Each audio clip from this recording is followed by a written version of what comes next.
خدیجہ الکبریٰ رضی اللہ تعالی عنہا کے تعلق سے آج کی یہ محفل ہے۔ آپ کی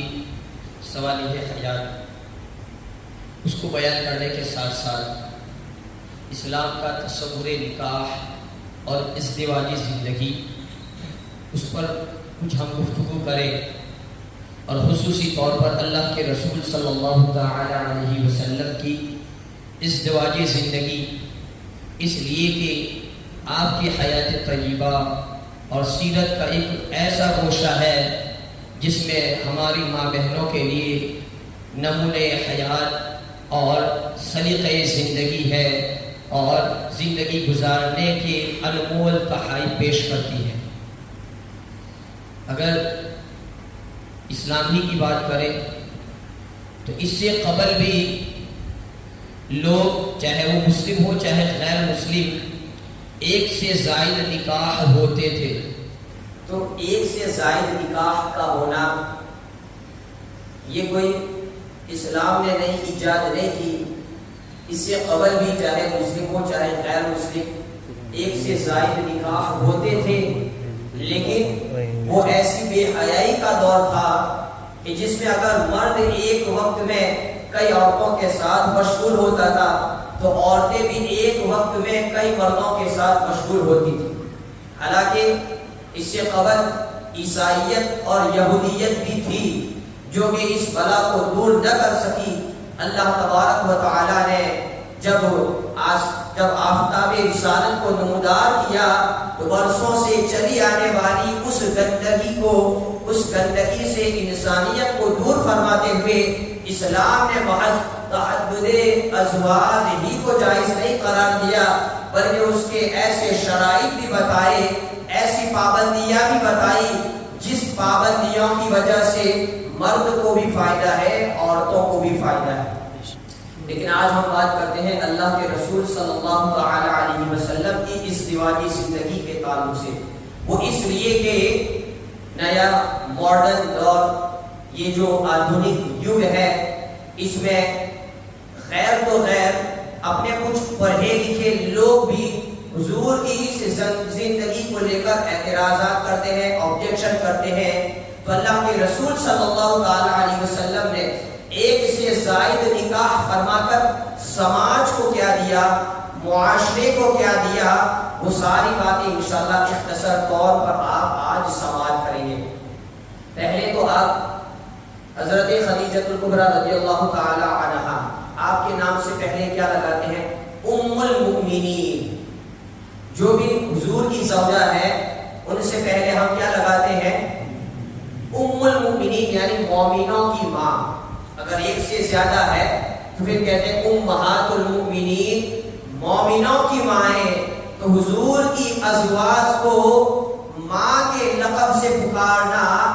یہ ہم نے ایجاد نہیں کیا ہے، بلکہ اللہ تبارک و تعالیٰ نے حکم دیا ہے کہ نبی کی بیویاں تمہاری مائیں ہیں۔ لہذا اپنے عقیدوں کو بھی سمجھو اور اپنے الفاظات کی اصطلاحات کو قرآن سے اخذ کرنا سیکھو، جیسا کہ اللہ تبارک و تعالیٰ فرماتا ہے النبی اولی بالمؤمنین من انفسہم وازواجہ امہاتہم۔ اس آیت میں اللہ تبارک و تعالیٰ نے تین لوگوں کا ذکر فرمایا، نبی کا ذکر فرمایا، ازواج النبی کا ذکر فرمایا اور مومنوں کا ذکر فرمایا۔ جب اللہ تعالیٰ نے نبی کا ذکر فرمایا تو نبی کو اللہ تبارک و تعالیٰ نے کہا النبی اولی بالمؤمنین من انفسہم، یہ نبی تمہاری جانوں کے مالک ہے۔ تو نبی کا ذکر ہوا مالکانہ شان کے ساتھ، مومنوں کا ذکر ہوا غلامانہ شان کے ساتھ، اور ازواج مطہرات کا ذکر ہوا وازواجہ امہاتہم، اور نبی کی ازواج اے ایمان والو تمہاری مائیں ہیں۔ تو اس آیت سے ہمارا رشتہ نبی کے ساتھ کیا ہے وہ پتہ چلتا ہے، ہمارا رشتہ ازواج مطہرات کے ساتھ کیا ہے وہ پتہ چلتا ہے۔ بلکہ جیسا کہ میں نے کل کہا، اختلاف قراءت، ایک قراءت کے مطابق النبی اولی بالمؤمنین من انفسہم وہو ابو لہم، ہمارے باپ ہے. نبی کو باپ بھی کہا گیا ایک قراءت کے مطابق. اس لیے مفسرین کرام کہتے ہیں کہ نبی تمام مومنوں کے روحانی باپ ہے. اور جب نبی تمام مومنوں کے روحانی باپ ہے اور آپ کی ازواج جن کو اللہ تبارک و تعالیٰ نے ماں سے یاد کیا ہے، لہذا ہم ازواج مطہرات کو ام المؤمنین کہتے ہیں، امہات المؤمنین کہتے ہیں، ہماری مائیں کہتے ہیں. جب نبی امتیوں کے روحانی باپ ہے اور آپ کی ازواج ہماری مائیں ہیں، لہذا اللہ تبارک و تعالیٰ نے مومنوں کے درمیان میں ایک اخوت کا رشتہ قائم کر دیا، جس رشتے کو اللہ تبارک و تعالیٰ کہتا ہے انما المؤمنون اخوہ. مومنین آپس میں بھائی بھائی ہے. تو یہ بھائی کا رشتہ تمہیں کہاں سے ملا؟ یہ بھائی کا رشتہ تمہیں تمہارے نبی کی وجہ سے ملا ہے. تو بہرحال اسی لیے حضرت عائشہ صدیقہ رضی اللہ تعالی عنہا رشتہ ظاہری کے اعتبار سے حضرت ابو بکر کی شہزادی ہے، لیکن قرآن کے اعتبار سے حضرت ابو بکر کی والدہ ہے ام المؤمنین کے حساب سے. اسی طریقے سے حضرت حفصہ حضرت عمر رضی اللہ تعالی عنہ آپ کی شہزادی ہے، لیکن قرآنی رشتے کے اعتبار سے وہ آپ کی والدہ ہے. تو بہرحال اسی لیے اور یہ بھی پھر اس صورت میں آپ ازواج مطہرات کے اور مقامات کو بھی آپ سمجھیں گے. اللہ تعالیٰ فرماتا ہے یا نساء النبی لستن کاحد من النساء. نبی کی ازواج یہ عام عورتوں کی طرح نہیں ہے، بلکہ اللہ تبارک و تعالیٰ نے حضور نے آپ کی ازواج کو اہل بیت میں بھی داخل فرما لیا. لہذا جو اہل بیت کو محدود کرتے ہوئے ازواج مطہرات کو خارج کر دیتے ہیں، وہ ان آیتوں سے درس حاصل کرے کہ ازواج مطہرات یہ بھی اہل بیت میں داخل ہے. تو بہرحال اللہ کے رسول صلی اللہ تعالی علیہ وسلم نے ایک سے زائد نکاح فرمائے، جس پر یہود و نصارہ اور آج کے ماڈرن یگ والے اعتراض کرتے ہیں، لیکن ان کو معلوم نہیں ہے کہ اس سے پیچھے کئی مقاصد چھپے ہوئے ہیں. ان مقاصد میں چاہے وہ سماجی مقاصد ہو، چاہے وہ سیاسی مقاصد ہو، چاہے وہ تعلیمی مقاصد ہو، چاہے وہ تشریعی مقاصد ہو، اگر اللہ کے رسول صلی اللہ تعالی علیہ وسلم کی حیات کی جھلک کو دیکھنا ہو تو آپ نے 25 سال کی عمر میں اس ملکۃ العرب، اس بیوہ سیدہ خدیجہ رضی اللہ تعالی عنہا سے نکاح فرمایا، جو محض بیوہ نہیں تھی بلکہ جن کی اولاد بھی موجود تھی. کہ آپ کی عمر 25 سال، سیدہ خدیجہ کی عمر 40 سال. تو نفسانی خواہشات کی تکمیل کرنے والا نوجوان کبھی بھی اپنی جوانی کی اس عمر میں اس عورت کے ساتھ نکاح نہ فرمائے گا جو عورت عمر کے اعتبار سے بھی بڑی ہو، جو عورت بیوہ بھی ہو، جو عورت اولاد کی ماں بھی ہو. اللہ کے رسول صلی اللہ تعالی علیہ وسلم نے بتا دیا میرا نکاح کرنے کا مقصد اور ہے. اور اس کے بعد یہ نہیں کہ پھر حضرت خدیجہ کے بعد نکاح کرنے کے بعد آپ نے پھر یکے بعد دیگر ازواج سے آپ نکاح فرماتے رہے. جب تک سیدہ خدیجہ آپ با حیات رہی، اللہ کے رسول صلی اللہ تعالی علیہ وسلم نے کسی کے ساتھ نکاح نہ فرمایا. اور وہ کب تک؟ 25 سال تک حضور کی ظاہری زندگی کے ساتھ حضرت خدیجہ آپ کے ساتھ رہی. جب آپ 50 سال کو پہنچے، سیدہ خدیجہ 65 سال کو پہنچی. چونکہ 15 سال آپ سے بڑی تھی تو حضور کی زندگی کا وہ 50واں سال تھا. اور حضرت خدیجہ رضی اللہ تعالی عنہا نے جب اس دنیا کو چھوڑا اس کے بعد بھی فوراً آپ نے نکاح نہیں فرمایا. جب تک خدیجہ تھی تب تک تو آپ نے نکاح فرمایا ہی نہیں، بلکہ 50 سال کے بعد پھر 5 سال ایسے ہی گزرے، پھر 55 سال سے لے کر 59 سال تک، 55 ایئرز سے لے کر 59 ایئرز، یہ زندگی کا آپ کا جو حصہ ہے اس میں آپ نے کئی نکاح فرمائے، جن نکاحوں کے پیچھے کئی ساری مصلحتیں پوشیدہ تھی. اور یہ بھی پہلے تو آپ یہ سمجھ لیں کہ حضور نے جو نکاح فرمائے اگر جوانی کی عمر میں کرتے تو اسے لوگوں کو تانا دینے کا موقع مل جاتا، لیکن آپ نے اپنے سارے نکاح 55 سال کی زندگی کے بعد فرمائے۔ دوسرا، آپ نے جو بھی نکاح فرمائے وہ نکاح ایسی عورتوں سے فرمائے جو عورتیں یا تو بیوہ تھی، وہ عورتیں یا تو مطلقہ تھی، وہ عورتیں یا تو سماج کے بہشتار کا حصہ بن چکی تھی، سوائے ماں عائشہ صدیقہ رضی اللہ تعالی عنہا کے ہر ازواج جو تھی، ہر زوجہ جو تھی، وہ آپ بیوہ تھی یا تو مطلقہ تھی، باقرہ نہیں تھی۔ اور اس میں جو مصلحتیں پوشیدہ تھی اسی کو میں بیان کرتا ہوں کہ چاہے وہ مقاصد تعلیمی ہو، چاہے وہ مقاصد تشریعی ہو، چاہے وہ مقاصد سماجی ہو، چاہے وہ مقاصد سیاسی ہو، جب ان تمام کو ہم بیان کرتے ہیں تو بات طویل ہو جاتی ہے۔ اور یہ اللہ کے رسول صلی اللہ تعالی علیہ وسلم کی سیرت کا ایک ایسا گوشہ ہے کہ جس کو ایک دن بیان کرنے کے بعد چیپٹر کو کلوز نہیں کیا جاتا۔ ازواج کی زندگی ہماری ماں بہنیں پڑھے، ان کی حیات کو اپنے سامنے رکھتے ہوئے وہ سماج میں کیسے رہنا ہے وہ سلیقہ سیکھے، شوہر سے کیسے پیش آنا ہے وہ طریقے کو سیکھے، اولاد کی پرورش کیسے کرنا ہے ان طریقوں کو سیکھے۔ تو حضور کی حیات کا یہ حصہ صرف ایک دن کے لیے نہیں ہے بلکہ ہماری پوری ازدواجی زندگی کے لیے ہے۔ مرد کو چاہیے کہ اللہ کے رسول صلی اللہ علیہ وسلم ازواج کے ساتھ کیسے پیش آتے تھے۔ تو بہرحال یہاں پر ہمیں صرف ان مصلحتوں کو ذکر کرنا ہے، چونکہ اس کو لے کر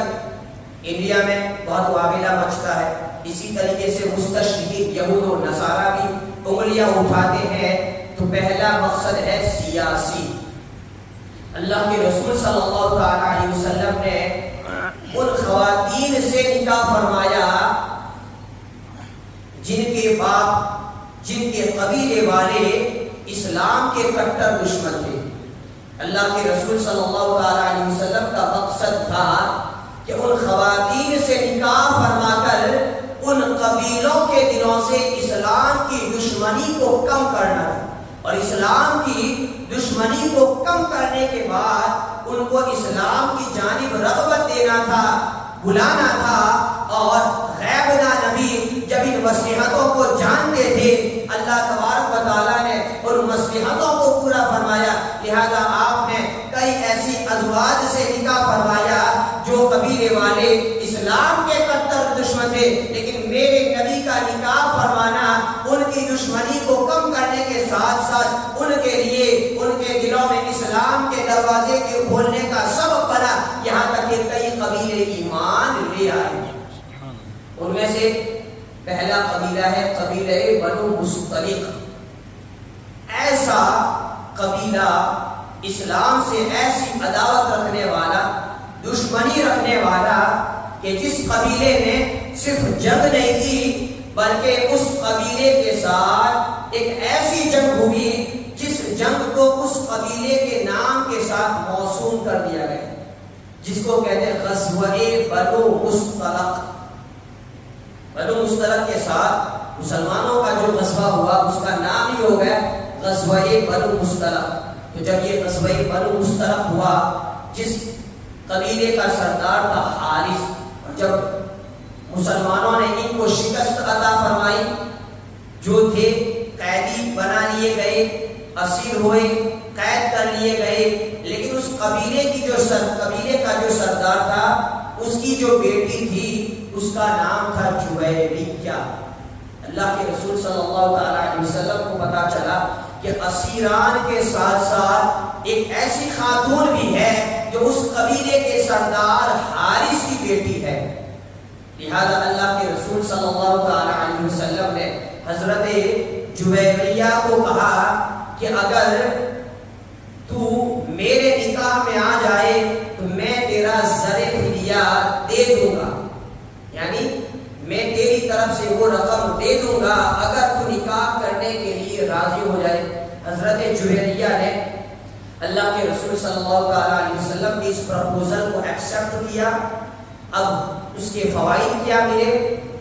اس کے ساتھ نکاح فرمایا جو کہ آلریڈی مسلمانوں کے قبضے میں جو خاتون آ چکی تھی، جو قیدی بنا لی جا چکی تھی، اللہ کے رسول صلی اللہ علیہ وسلم نے اس کی جانب سے فدیہ دینے کے بعد جب اس عورت کے ساتھ نکاح فرمایا، یعنی حضرت جویریہ کو ام المؤمنین کے لقب سے نوازا، اس کا یہ اثر ہوا جب صحابہ کرام کو پتا چلا کہ اللہ کے رسول صلی اللہ علیہ وسلم نے بنو مصطلق کے سردار حارث کی بیٹی جویریہ سے نکاح فرما لیا ہے، اور جو قیدی بنا لیے جا چکے ہیں وہ اسی قبیلے والے ہیں، لہذا رشتے کے اعتبار سے یہ حضور کے سسرالی رشتے والے ہوئے۔ اب ہمیں یہ ذہن نہیں دیتا کہ جو حضور کے سسرالی رشتے والے ہو ہم ان کو قیدی بنا کر رکھے، ادھر حضور کا نکاح فرمانا تھا، ادھر صحابہ نے ان سارے قیدیوں کو رہا فرما دیا۔ اور وہ قیدی کتنے تھے؟ وہ صرف قیدی نہیں تھے بلکہ پورے کے پورے گھرانے تھے، قریب 100 گھرانے کے افراد تھے۔ حضور کا نکاح فرمانا تھا، آپ کا نکاح ان گھرانے والوں کے لیے آزادی کا سبب بنا، اور صرف آزادی کا سبب نہیں بنا، دنیاوی آزادی کا سبب نہیں بنا، بلکہ اخروی نجات کا بھی ذریعہ بنا۔ جب وہ قبیلے بنو مصطلق کے قیدیوں نے یہ دیکھا کہ ہمارے قبیلے کی ایک خاتون کے ساتھ محمد کا نکاح فرمانا، محمد کے غلام ہماری رشتے سسرالی کی وجہ سے اس طرح ہم سے پیش آتے ہیں، کیوں نہ ہم بھی اسلام کو قبول کر لیں۔ اللہ اکبر، جتنے آزاد ہوئے تھے سب کے سب دائرے اسلام میں داخل ہو گئے۔ تو کہاں قبیلے بنو مصطلق جو اسلام کا کٹر دشمن، جو اسلام کے سامنے جنگ کرتا تھا، جو اسلام کے سامنے جنگ کر چکا تھا، تنہا میرے نبی کی یہ عادت شریفہ اور یہ آپ کا انداز، حضرت جویریہ سے نکاح فرمایا، سارے کے سارے اسلام میں داخل ہو گئے۔ وہ دشمنی بھی چلی گئی، بلکہ قلب میں اسلام کی محبت بیٹھ گئی۔ اسی لیے حضرت عائشہ صدیقہ رضی اللہ تعالی عنہ حضرت جویریہ کے تعلق سے آپ کہتے ہیں کہ ما رأینا امرأة کانت اعظم برکت علی قبیلہا منہا، ہم نے آپ سے زیادہ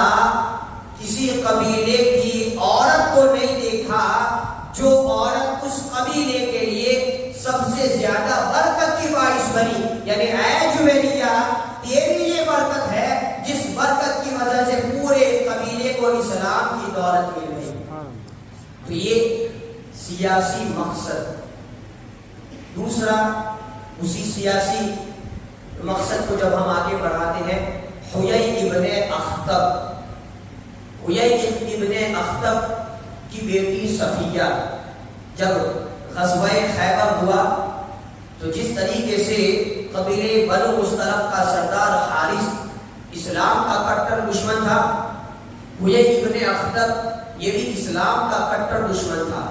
اور وہ بھی قبیلے کا سردار تھا۔ جب اس کی بیٹی صفیہ کو غزوہ خیبر کے موقع پر جب قید کر لیا گیا، اللہ کے رسول صلی اللہ تعالی علیہ وسلم نے